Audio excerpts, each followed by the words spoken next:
ഒന്നാമത്തെ കാര്യം നീതിമാനായ ഭരണാധികാരികളില്ലാത്തതാണ്. രണ്ട്, സന്മാർഗത്തിലേക്ക് നയിക്കുന്ന ആലിമീങ്ങളില്ലാത്തത് കൊണ്ടാണ്. മൂന്ന്, തിന്മ കണ്ടാൽ തിരുത്തുന്ന നന്മ ഉപദേശിക്കുന്ന പ്രായമുള്ള ഉപ്പമാരും ഉമ്മമാരും ഇല്ലാത്തത് കൊണ്ടാണ്. നാല്, വനിസാഉഹും മസ്തൂറാത്ത് യതബറജന തബറജൽ ജാഹിലിയത്തിൽ ഊലാ. അല്ലാഹുവിന്റെ പ്രവാചകൻ പറയുന്ന നാലാമത്തെ കാരണം എന്തെന്നറിയുവോ? ഇന്നത്തെ പെണ്ണുങ്ങളുടെ ജീവിതത്തിന്റെ ശൈലികളാ, ഇന്നത്തെ പെണ്ണുങ്ങളുടെ പ്രവർത്തനങ്ങളാണ്. 6-ാം നൂറ്റാണ്ടിലെ കാട്ടറബികളായ പെണ്ണുങ്ങളെ പോലെ തോപ്പിച്ച് കളയുന്ന രീതിയില്, അവരെ പോലും പരാജയപ്പെടുത്തി കളയുന്ന രീതിയില് എന്റെ പ്രിയപ്പെട്ട സഹോദരിമാരുടെ ജീവിതം അങ്ങനെയാണല്ലോ. എന്റെ പ്രിയപ്പെട്ട പെങ്ങന്മാര്, ഉള്ളത് പറഞ്ഞതിന്റെ പേരിൽ നിങ്ങൾ എന്നെ എന്ത് പറഞ്ഞാലും എനിക്കൊന്നുമില്ല. നിങ്ങൾ എന്നോട് ദേഷ്യം കാണിച്ചെന്ന് പറഞ്ഞിട്ട് എനിക്കൊന്നുമില്ല. നിങ്ങളുടെ സ്നേഹം കിട്ടുന്നതിന് വേണ്ടി ഞാനിത് പറയാതെ ഇരുന്ന നാളെ അല്ലാഹു നരകത്തിൽ എടുത്തു വെക്കുന്ന ഒന്നാമത്തെ വിറക് എന്റെ ശരീരമായിരിക്കും പെങ്ങള്.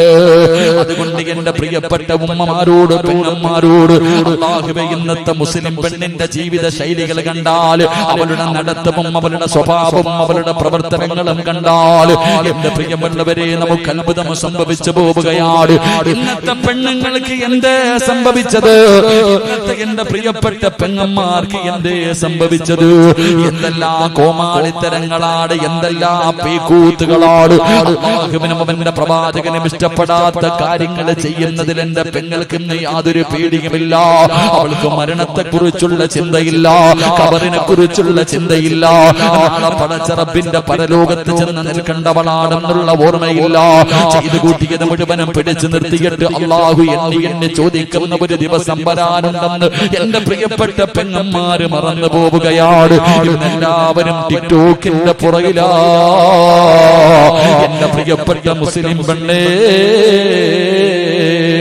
അല്ലാഹുവേ, പണ്ടുള്ള പെണ്ണുങ്ങൾ തന്റെ മുഖം മറ്റൊരുത്തനെ കാണുന്നത് പേടിച്ചിരുന്ന ഒരു കാലമുണ്ട്, ലജ്ജയുണ്ടായിരുന്ന ഒരു കാലമുണ്ട്.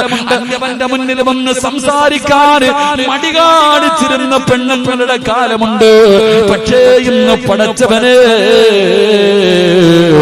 എന്റെ സഹോദരിമാര്, പടച്ചവനെ ടിക്ടോക്ക് എടുത്ത് ഫേസ്ബുക്കിൽ ഇട്ടിട്ട് ലൈക്ക് തണ്ടുന്ന കാലവാ. എന്റെ പ്രിയപ്പെട്ട പെങ്ങന്മാരോട് ചോദിക്കുകയാ, നിങ്ങൾക്ക് എങ്ങനെ കഴിയുന്നു പെങ്ങള്? 15ഉം 20ഉം വയസ്സുള്ള പെമ്മക്കള് പോകട്ടെ, 40 തികഞ്ഞ എന്റെ ഉമ്മമാര് പോലും ഇന്നതിന്റെ അടിമകളായി മാറിയിരിക്കുകയാണ്. പെങ്ങളെ, 15 വയസ്സുകാരിക്ക് പക്വതയെത്തിയില്ല. ഈ 40 തികഞ്ഞ കിളവിയായ നിനക്കിനി എന്ന് പക്വതയെത്താരാ? 40 തികഞ്ഞ ഉമ്മ 18 വയസ്സുകാരിയായ 20 വയസ്സുകാരിയായ മകളുടെ കൂടെ ടിക്ടോക്ക് നടത്തുന്നത് ഉമ്മയാണ്. അല്ലാഹുവേ, തന്റെ പൊന്നാര മക്കള് തോന്നിവാസം കാണിക്കുമ്പോ മൊബൈല് പിടിച്ചു കൊടുക്കുന്നത് ഉമ്മയാ. എന്റെ പ്രിയപ്പെട്ട സഹോദരിമാരോട് പറയുകയാ, എന്തിനാ മോള്, നിനക്ക് ഈ രാജ്യത്ത് എന്ത് ചെയ്യാനുമുള്ള സ്വാതന്ത്ര്യമുണ്ട്. കാരണം എന്നത് പറയുന്നവൻ അകത്ത് പോയി കിടക്കേണ്ട അവസ്ഥയാ. എന്റെ പ്രിയപ്പെട്ട പെങ്ങളോട് എനിക്കൊരപേക്ഷയേ ഉള്ളൂ, നീ എന്ത് വേണമെങ്കിലും ചെയ്തോളൂ, നീ എന്ത് വൃത്തികേട് വേണമെങ്കിലും കാണിച്ചോ. എന്തിനാ മോളെ ഫർദ ധരിക്കുന്നത്? എന്തിനാ മോളെ ഫർദ ധരിക്കുന്നത്? അതൊരു പുണ്യമായ വസ്ത്രമല്ലേ? അത് ആയിഷ ബീവി ധരിച്ചതല്ലേ? അത് ഖദീജ ബീവി ധരിച്ചതല്ലേ? അത് അല്ലാഹുവിന്റെ റസൂലിന്റെ കരളിന്റെ ഘട്ടമായ ഫാത്തിമ ബീവി ധരിച്ചതല്ലേ? ഒരുപാട് മഹദികൾ ധരിച്ച ഫർദയല്ലേ മോള്? എന്തിനാ അതിട്ടുകൊണ്ട് നീ പണി കാണിക്കുന്നത്? നിനക്കതൊന്ന് ഊരിയിട്ടുകൂടെ? എന്റെ പ്രിയപ്പെട്ട പെണ്ണന്മാർ, പടച്ചവനെ ഇന്ന് ആരെയും മറന്നുപോയി. അല്ലാഹുവിനെ മറന്നു, റസൂലുള്ളാഹിനെ മറന്നു, വാപ്പയെ മറന്നു, ഉമ്മയെ മറന്നു, ഗുരുനാഥനെ മറന്നു, എല്ലാവരെയും മറന്നു. ഏതെങ്കിലും ഒരു മരത്തിന്റെ ചുവട് കിട്ടിയാൽ എന്തിനെന്റെ പ്രിയമുള്ളവരെ ഇന്ന് വാഹനങ്ങളിൽ സഞ്ചരിക്കാൻ കഴിയുന്നില്ല, ട്രെയിനുകളിൽ യാത്ര ചെയ്യാൻ കഴിയുന്നില്ല. എന്റെ പ്രിയപ്പെട്ടവരെ എവിടെ നോക്കിയാൽ തടച്ചവരെ തന്റെ കണ്ണിന്റെ മുന്നിൽ ഉസ്താദന്മാരിയ്ക്കുന്നുണ്ട്, വാപ്പയുടെ പ്രായമുള്ളവരിയ്ക്കുന്നുണ്ട്, ഉമ്മയുടെ പ്രായമുള്ളവരിയ്ക്കുന്നുണ്ട്, തന്നെ പോലെ ചെറുപ്പക്കാരിയായ പെണ്ണുങ്ങളിരിക്കുന്നുണ്ട്. ഇതെല്ലാവരും മുന്നിലിരിക്കുമ്പോഴും അമുസ്ലിമായ കൂട്ടുകാരന്റെ മടിത്തട്ടിൽ കിടക്കുന്ന എന്റെ പ്രിയപ്പെട്ട പെങ്ങള് എങ്ങനെ കഴിയുന്നടി നിനക്കിങ്ങനെ കാണിക്കാറ്? ആരിരുന്നാലും നാണമില്ല. അവന് ലജ്ജയുണ്ട്, അവന് ലജ്ജയുണ്ട്. പക്ഷേ നമ്മുടെ സമുദായത്തിന് ലജ്ജയില്ല. അവൻ ഒടിഞ്ഞു മാറിയാലും വിടില്ല. അവന്റെ തോളിലൂടെ കൈയിട്ട് കൊണ്ട് ഉസ്താദന്മാരുടെ മുന്നിലിരുന്ന് സെൽഫി എടുക്കുന്ന പെണ്ണുങ്ങളുടെ കാലമാ. ഏതെങ്കിലും ഒരു മരത്തിന്റെ ചുവട് കിട്ടിയാൽ, ഏതെങ്കിലും ഒരു മരത്തിന്റെ ചുവട് കിട്ടിയാ അവിടെ ഇരുന്നു കൊണ്ട് റബ്ബേ തന്റെ വികാരം തീർക്കുന്ന പെണ്ണുങ്ങളുടെ കാലമാ. എന്റെ പ്രിയപ്പെട്ട സഹോദരിമാരോട് എനിക്ക് പറയാനുള്ളത്, എന്തിനും നിനക്ക് സ്വാതന്ത്ര്യമുണ്ട്. നിന്നെ ചോദിക്കാനും തടയാനും ആരുമില്ല.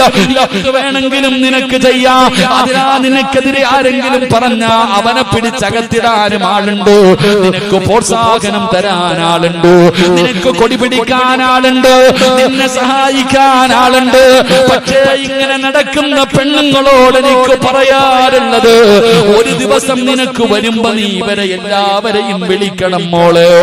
ഇതെല്ലാം കഴിഞ്ഞിട്ട് ഇന്ന് നിന്റെ കൂടെ എല്ലാവരും ഉണ്ട്. പക്ഷേ ഒരു ദിവസം നിന്റെ കണ്ണിന്റെ മുന്നിലേക്ക് മലക്കുൽ മൗത്ത് അസ്റായീൽ ഫകശഫിനാ അൻക ഇതാക ഫബസറുക അൽയൗമ ഹദീദ്.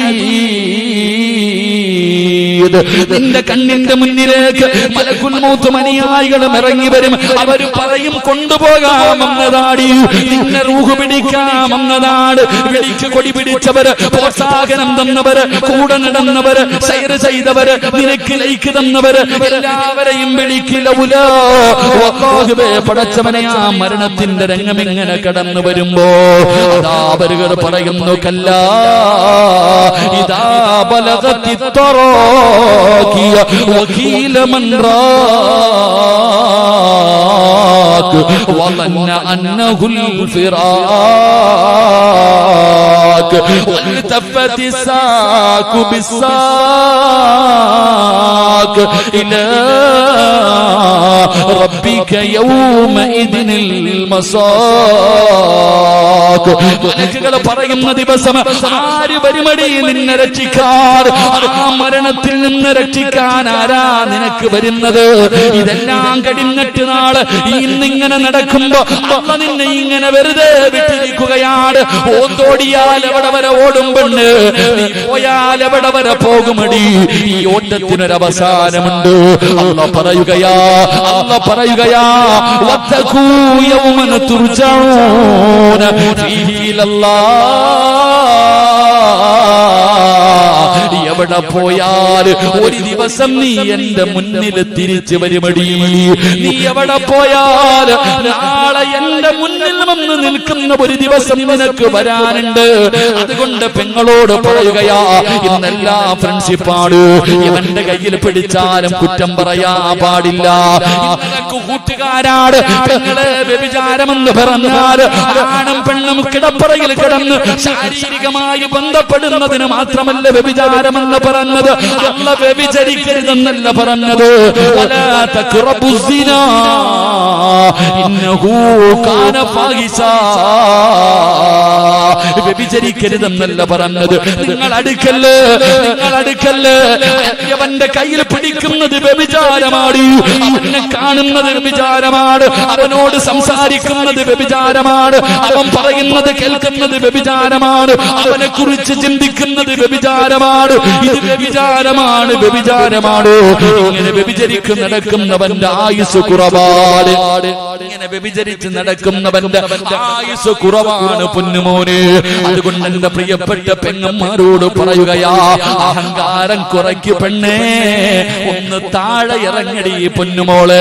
50 വയസ്സുള്ള നിന്റെ ഉമ്മ ചെയ്യാത്ത പാപം ഈ 18 വയസ്സിന് നീ ചെയ്തില്ലേ പൊന്നുമോള്? 20 വയസ്സുള്ള 25 വയസ്സുള്ള പെങ്ങളോട് ഞാൻ ചോദിക്കുകയാ, നിന്റെ ഉമ്മയുടെ ഉമ്മ 60 വയസ്സ് 70 വയസ്സ് വരെ ജീവിച്ചവരാ. നിന്റെ അടുക്കൽ എത്രയോ പ്രായം ചെന്ന ഉമ്മ ഇരിപ്പുണ്ട്. ആ ഉമ്മ 60 കൊല്ലം കൊണ്ട് ചെയ്യാത്ത പാപം മോളെ നിന്റെ ഈ ചെറിയ പ്രായത്തിൽ ചെയ്ത് കളഞ്ഞില്ലേടി? ഇനിയെങ്കിലും നിനക്കൊന്ന് നന്നായിക്കൂടെ? ഇനിയെങ്കിലും ഇതെല്ലാം ഒന്ന് നിർത്തിക്കൂടെ? യുവത്വത്തോട് എനിക്ക് പറയാറുള്ളത്, എന്റെ പെങ്ങന്മാരോട് എനിക്ക് പറയാറുള്ളത്, അല്ലാഹുവിന്റെ പ്രവാചകന് 3 വിഭാഗം പെണ്ണുങ്ങളെ ശപിച്ചിരിക്കുകയാ. അല്ലാഹുവിന്റെ റസൂൽ അവിടെന്ന് പറഞ്ഞു, സ്വഹാബാ 3 വിഭാഗം പെണ്ണുങ്ങളെ അല്ലാഹു ശപിച്ചിരിക്കുകയാ. അവൾ അല്ലാഹുവിന്റെ ശാപം കിട്ടിയവളാ, അവൾ അല്ലാഹുവിന്റെ ശാപം കിട്ടിയവളാ. അല്ലാഹു ശപിച്ചാ നന്നാകുവോ മോളെ? അല്ലാഹു ശപിച്ചാ നന്നാവോ? ശപിച്ചവനാണ് ഇബ്ലീസ്. അവന്റെ അവസ്ഥ എന്താണെന്ന് എനിക്കും നിങ്ങൾക്കും അറിയാമല്ലോ. അതുകൊണ്ട് അല്ലാഹു ശപിച്ച 3 വിഭാഗം പെണ്ണുങ്ങളുണ്ട്. അതിലെ ഒന്നാമത്തെ വിഭാഗമാരാ? എന്റെ പ്രിയപ്പെട്ട ചെറുപ്പക്കാരാ, എന്റെ പ്രിയപ്പെട്ട യുവത്വേ, അല്ലാഹുവിന്റെ ശാപം കിട്ടിയ 3 വിഭാഗത്തിൽ ഒന്നാമത്തെ വിഭാഗം പച്ചകുത്തുന്നവരാ. ഇന്ന് പച്ചകുത്തുന്നത് ഒരു വല്ലാത്ത ട്രെൻഡാണല്ലോ. ശരീരത്തു പച്ചകുത്തുന്നത് ഇന്ന് വല്ലാത്ത ട്രെൻഡാണല്ലോ. നേരത്തെ ആണുങ്ങൾ മാത്രമാണ് ചെയ്തതെങ്കിൽ ഇന്ന് പെണ്ണുങ്ങളിലേക്കും കടന്നു വന്നിരിക്കുകയാ. അവളുള്ള വീട് നേരെയാകൂല. അല്ലാഹുവിന്റെ ശാപം കിട്ടിയവളുള്ള വീട്. റസൂലുള്ള പറയുകയാണ്, നിന്റെ ഭാര്യയുണ്ടോ, നിന്റെ മക്കളുണ്ടോ, നിന്റെ കൂടപ്പിറപ്പുണ്ടോ? അല്ലാഹു ശപിച്ച 3 വിഭാഗത്തിൽ നിന്റെ വീട്ടിലെ ഏതെങ്കിലും ഒരു പെണ്ണുണ്ടോ?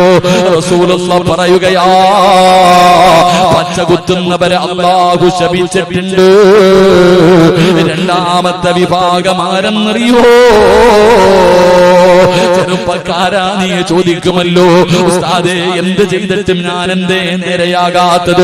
ഞാനെന്ത് കച്ചവടം ചെയ്താലും പൊളിയുന്നല്ലോ, എന്തെല്ലാം ഉണ്ട് ഉസ്താദേ, ബർക്കത്തില്ലല്ലോ, വയറ് നിറയുന്നില്ലല്ലോ, തൃപ്തിപ്പെടാ കഴിയുന്നില്ലല്ലോ. എന്റെ ചെറുപ്പക്കാരാ, വീട്ടിൽ പോയിട്ട് നോക്കടാ. അല്ലാഹുവിന്റെ റസൂല് പറയുന്നു, പടച്ച റബ്ബ് ശപിച്ച രണ്ടാമത്തെ വിഭാഗമാരാ? സൗന്ദര്യത്തിന് വേണ്ടി മുഖത്തെ മുടി പറിച്ചു കളയുന്ന പെണ്ണ്. നീ അല്ലാഹുവിന്റെ ശാപം കിട്ടിയവളാ. വീട്ടിൽ ചെന്നിട്ട് ഭാര്യയുടെ പിരിയത്തിൽ നോക്കടാ ചെറുപ്പക്കാരാ.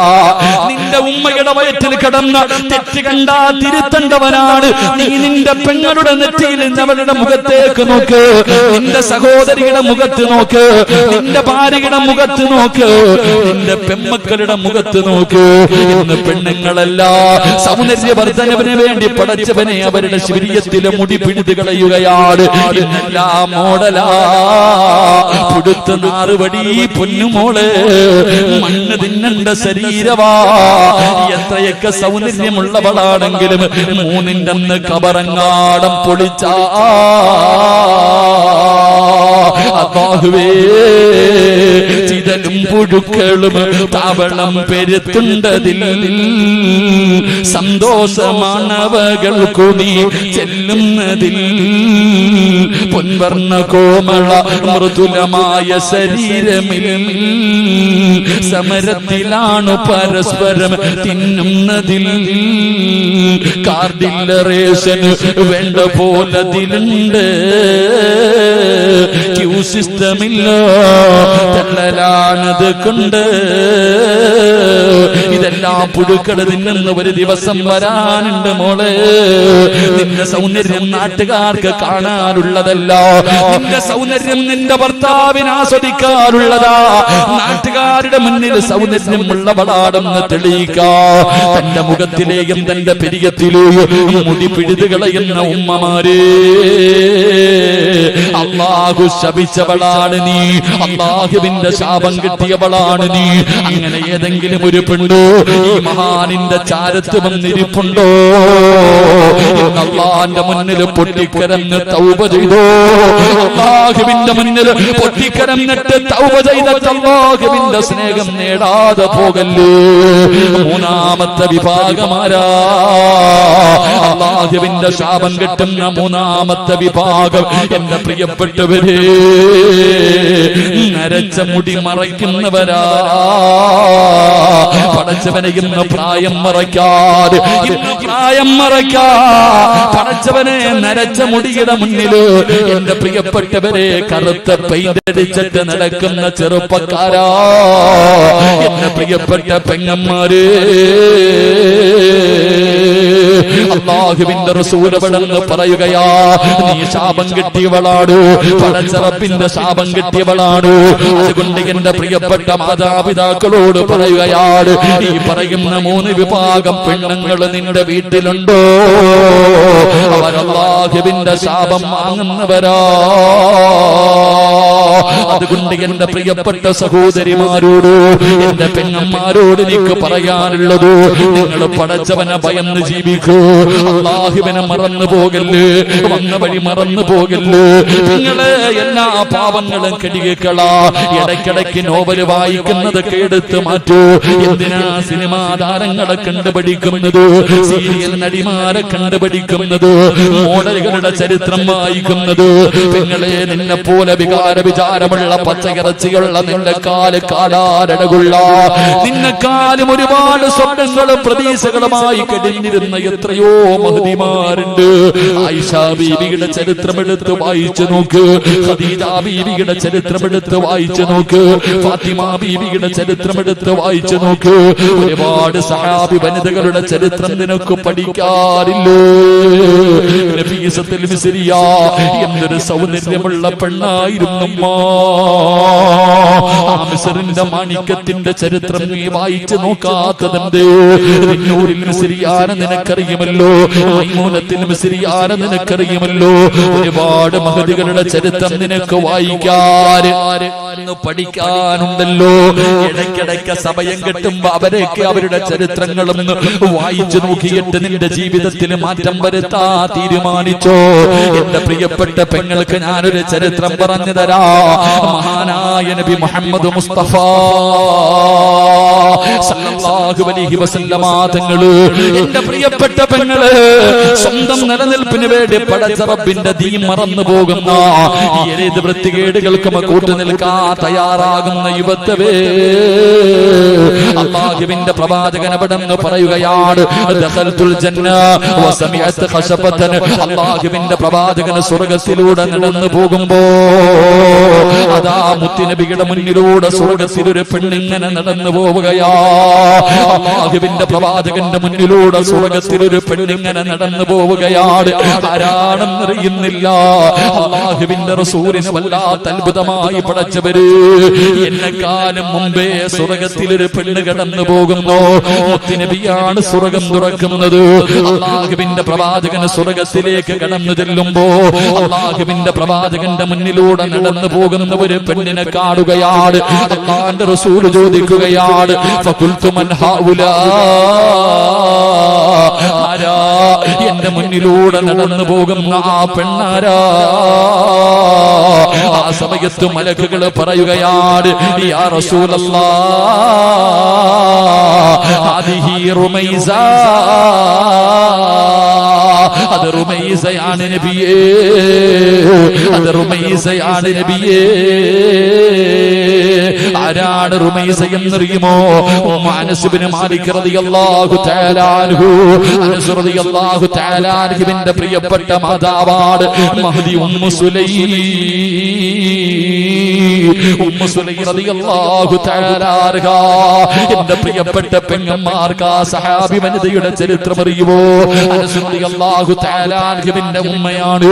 അല്ലാഹുവേ, മഹദിയുടെ ചരിത്രം എടുത്ത് വായിച്ചു നോക്ക് പെങ്ങള്. അല്ലാഹുവിന്റെ ദീനിന് വേണ്ടി സ്വർഗം കിട്ടാൻ എന്തൊക്കെ ത്യാഗം സഹിച്ചവനെന്നറിയുമോ? പരിശുദ്ധ ദീനിനെ കുറിച്ച് കേൾക്കുകയാണ്, മുത്തുനബിയെ കുറിച്ച് കേൾക്കുകയാണ്. ഉമ്മു സുലൈം റളിയല്ലാഹു തആല മുസ്ലിമാവുകയാ.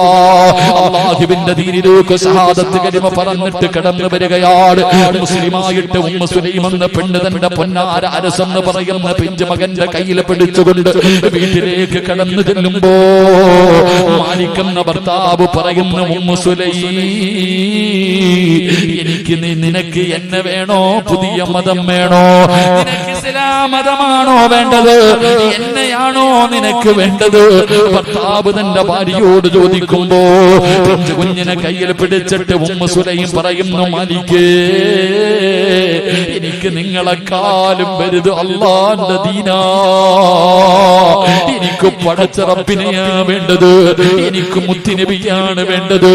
ഉമ്മു സുലൈം, മതം കളഞ്ഞില്ലെങ്കിൽ ഞാൻ എന്നെ ഉപേക്ഷിക്കും. ഉമ്മു സുലൈം, ഭർത്താവ് പറയുകയാ, നിന്നെ ഞാൻ ഉപേക്ഷിക്കും, ഈ പിഞ്ചു മകനെയും കൊണ്ട് നീ ഒറ്റയ്ക്ക് ജീവിക്കേണ്ടി വരും. ഉമ്മു സുലൈം റളിയല്ലാഹു തആല പറഞ്ഞു, അല്ലാഹുവിന്റെ ദീൻ വലിച്ചെറിയാൻ എനിക്ക് പറ്റൂല.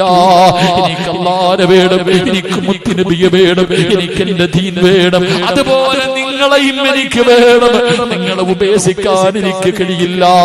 അതാ ഉമ്മു സുലൈം റളിയല്ലാഹു തആലയുടെ മറുപടി കേൾക്കുമ്പോൾ മാലിക് എന്ന് പറയുന്ന ഭർത്താവുണ്ടല്ലോ, പടച്ചവനെ തന്റെ പൊന്നാര മകനെ കയ്യിലേൽപ്പിച്ചിട്ട് അവിടെ വീട്ടിൽ നിന്നിറങ്ങി പോവുകയാണ്. ചോര കുഞ്ഞിനെ മാറിടത്തിലേക്ക് ചേർത്ത് പിടിച്ചിട്ട് ഉമ്മു സുലൈം നിന്ന് കരയുകയാ. എന്ത് ചെയ്യണമെന്നറിയില്ല. മുസ്ലിമായതിന്റെ പേരിൽ തന്റെ പ്രിയപ്പെട്ട ഭർത്താവ് ഉപേക്ഷിച്ചിട്ട് ഇറങ്ങി പോവുകയാണ്. Ummu Sulaim തകർന്നില്ല. അനസ് എന്ന് പറയുന്ന പൊന്നുമോനെ വല്ലാതെ കഷ്ടപ്പെട്ട് വളർത്തുകയാണ്. അല്ലാഹുവേ, ഒരുപാട് ത്യാഗങ്ങൾ സഹിച്ച് വളർത്തുകയാ. അവസാനം എന്റെ പ്രിയപ്പെട്ടവരെ, മഹാനായ നബി മുഹമ്മദ് മുസ്തഫ സല്ലല്ലാഹു അലൈഹി വസല്ലമ തങ്ങള് ഹിജ്റ ചെയ്ത് നാട്ടിലേക്ക് വന്നപ്പോ എല്ലാവരും അല്ലാഹുവിന്റെ പ്രവാചകന്റെ മുന്നിലേക്ക് ഓടുകയാണ്. ഈ പ്രപഞ്ചം തന്നെ സൃഷ്ടിക്കാൻ കാരണക്കാരനായ മുത്തുനബി മുഹമ്മദ് മുസ്തഫ സല്ലല്ലാഹു അലൈഹി വസല്ലമ തങ്ങളെ കാണുമ്പോ എല്ലാവരും സമ്മാന പൊതിയുമായിട്ട് ഓടുകയാണ്. മുത്തുനബിയുടെ കയ്യിൽ കൊണ്ടുപോയി സമ്മാനം കൊടുക്കുമ്പോ ഉമ്മു സുലൈം റളിയല്ലാഹു തആല വീടിന്റെ അകത്തിരുന്ന് കരയുന്നു, അല്ലാഹ്, എന്റെ കയ്യിലൊന്നുമില്ലല്ലോ റബ്ബേ, മുത്തുനബിക്ക് കൊടുക്കാ, ലോകത്തിന്റെ നേതാവിനെ കൊടുക്കാ, കണ്ടിരുന്ന ആദ്യമായിട്ട് മുത്തുനബിയെ കാണുമ്പോ കൊടുക്കാ തന്റെ കയ്യിലൊന്നുമില്ലല്ലോ. ഉമ്മു സുലൈം വീടിന്റെ അകത്തിരുന്ന് കരയുകയാണ്. എന്നിട്ട് തന്റെ പൊന്നാര മകനെയുണ്ടല്ലോ, അനസ് എന്ന് പറയുന്ന 10 വയസ്സുള്ള തന്റെ പൊന്നാര മകനെ ഒരുക്കുകയാണ്. പുതിയ വസ്ത്രങ്ങൾ ധരിപ്പിച്ചു, തന്റെ പൊന്നുമോനെ കുളിപ്പിച്ച് വസ്ത്രം ധരിപ്പിച്ച് സുഗന്ധം തേച്ചിട്ട് തന്റെ പൊന്നുമോനെ കെട്ടിപ്പിടിച്ചിട്ട് ചുംബനം കൊടുക്കുകയാ. അനസ് എന്ന് പറയുന്ന പൊന്നുമകൻ ചോദിക്കുന്നു, എന്തിനാ ഉമ്മ കരയുന്നത്, എന്തിനാ ഉമ്മ കരയുന്നത്? തന്റെ പൊന്നാര മകന് കെട്ടിപ്പിടിച്ച് ചുംബനം കൊടുത്തിട്ട് കയ്യിൽ പിടിച്ചുകൊണ്ട് ഇലാ ഹദ്റത്തി റസൂലില്ലാഹ്, അല്ലാഹുവിന്റെ പ്രവാചകന്റെ ചാരത്തേക്ക് ഉമ്മു സുലൈം കടന്നു പോവുകയാണ്. അല്ലാഹുവിന്റെ പ്രവാചകന്റെ മുന്നിലേക്ക് കടന്നു ചെന്നിട്ട് അവിടെ നിന്ന് പറയുന്നു, നബിയേ, യാ റസൂലല്ലാഹ്, അല്ലാഹുവിന്റെ റസൂലേ, എല്ലാവരും അങ്ങേക്ക് സമ്മാനം കൊണ്ടുവന്ന് തരുന്നുണ്ട്, വിലപിടിപ്പുള്ള സമ്മാനങ്ങള് എല്ലാവരും അങ്ങയുടെ കയ്യിൽ കൊണ്ടുവന്ന് തരുന്നുണ്ട്. എന്റെ കയ്യിൽ തരാനൊന്നുമില്ല നബിയേ, ഞാൻ പാവപ്പെട്ടവളാ, എന്റെ കയ്യിൽ തരാനൊന്നുമില്ല നബിയേ. എനിക്ക് ലോകത്തിലെ ഏറ്റവും ഇഷ്ടം അല്ലാഹുവും അവന്റെ പ്രവാചകനും കഴിഞ്ഞാൽ എനിക്കിന്ന് ലോകത്തിൽ ഏറ്റവും ഇഷ്ടപ്പെട്ടത് എന്റെ പൊന്നുമകൻ അനസിനെയാണ് നബിയേ. എനിക്ക് ഏറ്റവും ഇഷ്ടപ്പെട്ടത് എന്റെ 10 വയസ്സുള്ള പൊന്നുമോനെയാ. അങ്ങയുടെ കയ്യിൽ തരാൻ എന്റെ കയ്യിലൊന്നുമില്ല. 10 വയസ്സുകാരനായ അനസ് എന്ന് പറയുന്ന പൊന്നുമോനെ മുത്തുനബിയുടെ കയ്യിൽ കൊടുത്തിട്ട് പറയുന്നു, യാ റസൂലല്ലാഹ്, ഇവനെ എടുത്തോ നബിയേ, എന്റെ പൊന്നുമോനെ എടുത്തോ നബിയേ. അങ്ങയുടെ ചെരുപ്പെടുത്ത് തരാൻ, അങ്ങക്ക് വെള്ളമെടുത്ത് തരാൻ, അങ്ങക്കൊരു സാധ്യമായിട്ട് എന്റെ പൊന്നുമകനെ എടുത്തോ നബിയേ. അനസ് എന്ന് പറയുന്ന 10 വയസ്സുള്ള 9.5 മാസക്കാലം ഗർഭം ചുമന്ന് മരണവേദനയുടെ വേദനയും പ്രസവിച്ച തന്റെ പൊന്നാര 10 വയസ്സുള്ള മകന് അല്ലാഹുവിന്റെ റസൂലിന്റെ കയ്യിലേക്ക് വെച്ച് കൊടുത്തിട്ട് ഈ ഉമ്മ പറഞ്ഞതെന്തെന്നറിയുവോ മോനെ അനസ്, നാളെ അല്ലാഹുവിന്റെ പരലോകത്ത് വെച്ച് കാണുമ്പോ ഈ ഉമ്മാനെ നീ കയ്യിൽ പിടിച്ച് സ്വർഗത്തിൽ കൊണ്ടുപോകണേ അനസ്, എന്നെ നീ സ്വർഗത്തിൽ കൊണ്ടുപോകണേ അനസ്. അല്ലാഹുവിന്റെ റസൂലിന്റെ കയ്യിലേക്ക് തന്റെ പൊന്നുമകന്റെ കൈ പിടിച്ച് കൊടുത്തെന്ന് ചരിത്രം പറയുമ്പോ അല്ലാഹു ഇഷ്ടപ്പെട്ട ഒരു മഹാനിന്റെ ചാരത്ത് കടന്നു വന്ന എന്റെ പ്രിയപ്പെട്ട ഉമ്മ പെങ്ങന്മാരോട് ചോദിക്കുകയാ, ആ ഉമ്മ സുലൈം കിടക്കുന്ന സ്വർഗമുണ്ടല്ലോ, ആ സ്വർഗത്തിൽ കിടക്കുന്നത് പോയിട്ട്, ആ സ്വർഗം ചോദിക്കുന്നത് പോയിട്ട്, ആ സ്വർഗമെന്ന് കാണുന്നത് പോയിട്ട്, ആ സ്വർഗത്തിന്റെ പരിമളം 500 വർഷത്തെ വടിദൂരം വരെ അടിച്ച് വീശുന്നുണ്ട്. അന്ന് ശ്വസിക്കാ, അതൊന്ന് ശ്വസിക്കാ നമുക്ക് അർഹതയുണ്ടോ പെങ്ങള്? അതുകൊണ്ട് എന്റെ പെങ്ങളോട് പറയുകയാ, അഹങ്കാരമൊക്കെ മാറ്റുമോളെ, എപ്പോഴെവിടെ വെച്ചാണ് മരണം വരുന്നതെന്നറിയില്ല. അതുകൊണ്ട് എന്റെ പ്രിയപ്പെട്ടവരോട് എനിക്ക് പറയാറുള്ളത് ഞാൻ നിർത്തുകയാണ്. ഇന്നലെ കണ്ടവനെ എന്ന് കാണാത്ത ദുനിയാവാ. നമുക്കൊക്കെ ഒരു ചിന്തയുണ്ട്, നമുക്കൊന്നും രോഗമില്ലല്ലോ, ക്യാൻസർ ഇല്ലല്ലോ, ട്യൂമർ ഇല്ലല്ലോ, കിഡ്നി തകർന്നിട്ടില്ലല്ലോ, എനിക്ക് പ്രായമായില്ലല്ലോ, ഞാനിപ്പോഴെങ്ങും മരിക്കൂല, ഇനിയും ഒരുപാട് കാലം ജീവിക്കുമെന്ന ഒരു ധാരണ നമുക്കുണ്ട് മുസ്ലിമേ. എങ്കിലാരാ പറഞ്ഞത്, എങ്കിലാരാ പറഞ്ഞത്, തുഅമ്മീലു ഫിദ്ദുനിയാ തവീലൻ വലാ തദ്രീ إلى جنة ليل هل تحيسوا إلى الفجر وكم من صحيح مات من غير علة وكم من مريض عاش دهرا لا تهري. കവി എവിടെന്ന് ചോദിക്കുകയാണ്, കവി എവിടെന്ന് ചോദിക്കുകയാ. നമ്മുടെ ചില പ്രവർത്തനങ്ങളും നടത്തവും നമ്മുടെ ജീവിതവും കണ്ട ഒരിക്കലും മരിക്കാത്തവനെ പോലെ ഇങ്ങനെ നടക്കുന്നവരോട് കവി ചോദിക്കുകയാ, ഇലാ ജന്ന ലൈലുൻ ഹൽ തഈസു ഇലൽ ഫജ്രി. രാവിലെ സലാം പറഞ്ഞിട്ട് ജോലിക്ക് പോയ നിന്റെ വാപ്പ എവിടെ പോയടാ? രാവിലെ ജോലിക്ക് പോകുവാണെന്ന് പറഞ്ഞ് കെട്ടിപ്പിടിച്ച് ചുംബനം തന്നിട്ട് ജോലിക്ക് പോയ നിന്റെ വാപ്പ എവിടെ പോയി? രാവിലെ പാതിരാത്രി ഭക്ഷണം കഴിച്ച് ഉമ്മയുടെ കൂടെ കിടപ്പറയിലേക്ക് കടന്ന നിന്റെ വാപ്പ എവിടെ? നിന്റെ ഉമ്മ എവിടെ? രാവിലെ പോയവർ വൈകുന്നേരം തികച്ചില്ല, വൈകുന്നേരത്തെ കടന്നവര് രാവിലെ എഴുന്നേറ്റില്ല. കണ്ടില്ലേടാ കൊണ്ടുപോയത്? മൂക്കിന്റെ ദ്വാരം പഞ്ഞി കൊണ്ടടയ്ക്കുന്നേ,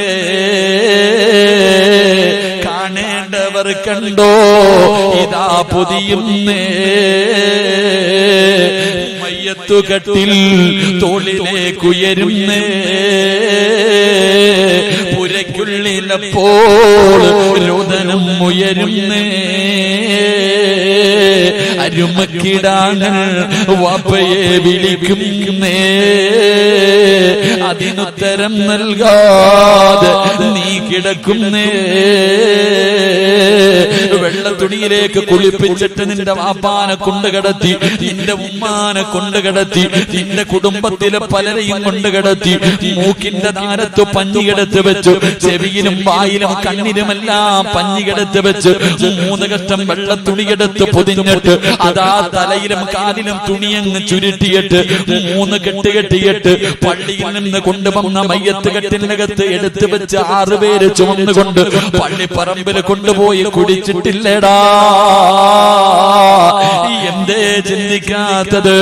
നീ വിചാരിച്ചോ ക്യാൻസർ ഉണ്ടെങ്കിലേ മരിക്കുമെന്ന്, ട്യൂമർ വന്നാലേ മരിക്കുമെന്ന് നീ കരുതിയെങ്കിൽ ഇല്ലടാ. വകം മിൻ സ്വഹീഹിൻ മാത മിൻ ഗൈരി ഇല്ലത്തി, ഒരു രോഗവുമില്ലാത്തവർ പെട്ടെന്ന് വീണും മരിച്ചു പോകുന്നടാ ചെറുപ്പക്കാരാ. കഴിഞ്ഞ ഞായറാഴ്ച ദിവസം ചങ്ങനാശ്ശേരിയിലെ റബ്ബേ 28-ാം തീയതി 27-ാം തീയതി ചങ്ങനാശ്ശേരിയിലെ മക്കാമിൽ കിടക്കുന്ന കറുത്ത തങ്ങളുടെ ആണ്ട് നേർച്ചയായിരുന്നു.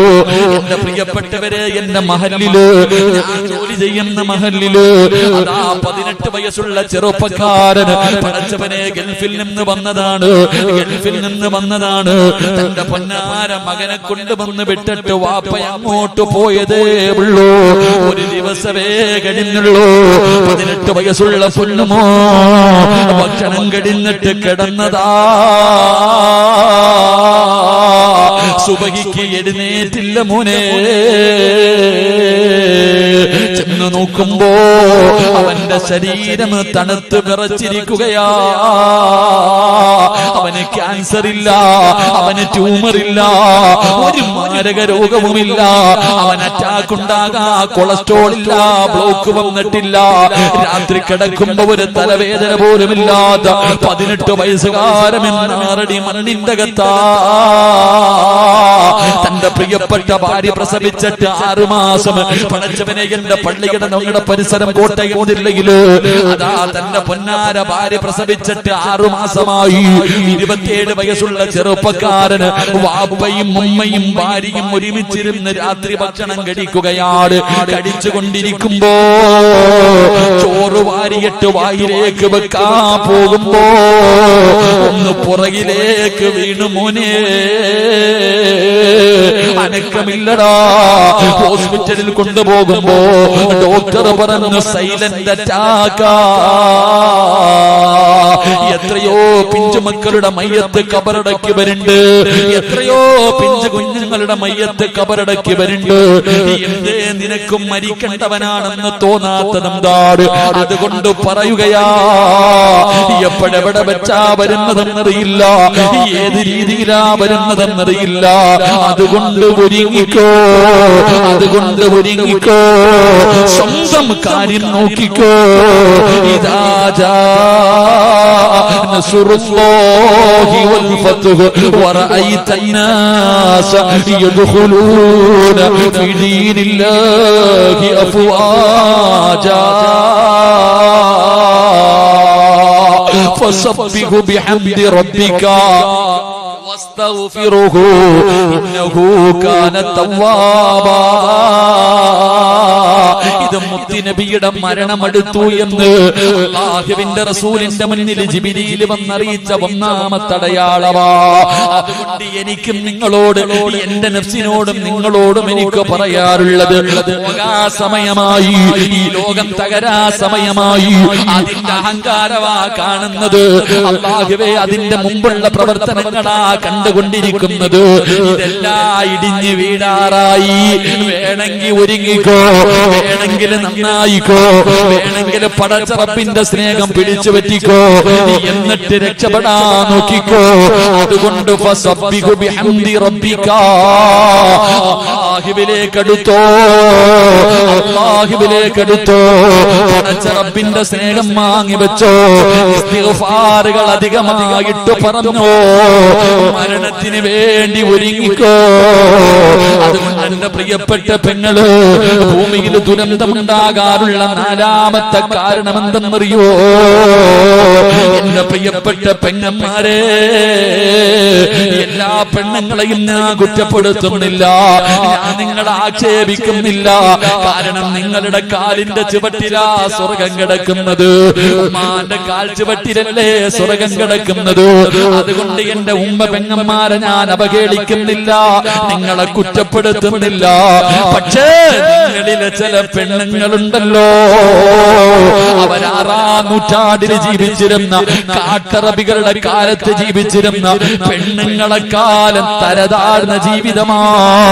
യാതായിരുണ്ട യുഗമെന്ന് വിളിക്കുന്ന ഡാർക്ക് ഏജിലെ പെണ്ണുങ്ങളെക്കാല് കഷ്ടവാ.